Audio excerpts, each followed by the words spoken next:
Hello viewers, সকালের নাস্তায় ফুলকো ফুলকো পরোটার রেসিপিটি শেয়ার করার জন্যে তোমাদের সামনে চলে আসলাম। এই যে নিয়ে নিলাম পরিমাপ অনুযায়ী আটা। আমি 5টা পরোটা বানাবো, সেই অনুযায়ী আটা নিছি। তোমরা তোমাদের সুবিধা নিবা। পরিমাপ মতো লবণ, সামান্য পরিমাণে তেল,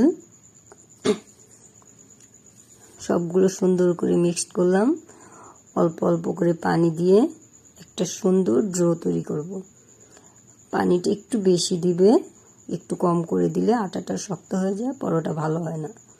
প্রয়োজন একটু আটা মিক্সড করবা।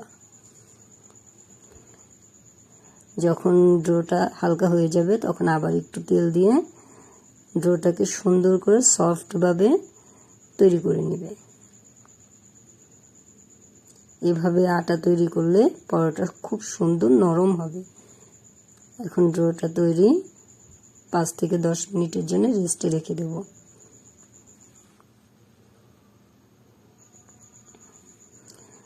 এখন 10 মিনিট পরে চলে আসলাম।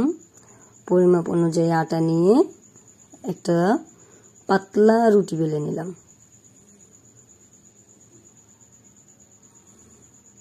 ওর উপরে তেল দিয়ে ব্রাশ করে নিলাম। আমি হাত দিয়ে ইউজ করি, ব্রাশ ব্যবহার করি না। উপরে একটু আটা ছিটিয়ে দিলাম। এটা দেওয়ার কারণে পরোটাটা সুন্দর সফট এবং ফুলকো হবে।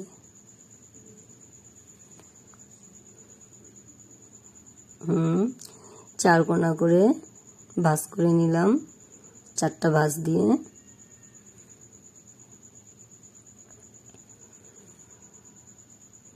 হালকা একটু চিপে চিপে লাগাইলাম যেন ভাঁজগুলো খুলে না যায়।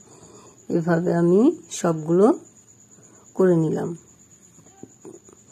এখন পরবর্তী একসাথে সবগুলো করে রাখলে কি হয়, বারে বারে তেলটা হাতে লাগে না। এখন এভাবে করে পরোটাটা বড় করে নিলাম।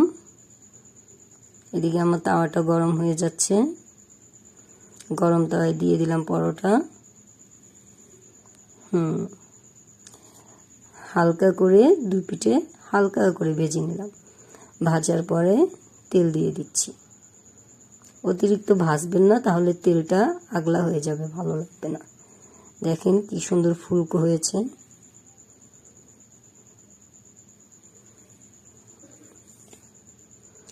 এভাবেই 2 সাইড ভেজে নিলাম। আর সবচেয়ে বড় কথা, চুলার আঁচটা খুব বেশি কম বা বেশি হবে না, মাঝারি সিস্টেম হবে। এই যে দেখেন কত সুন্দর।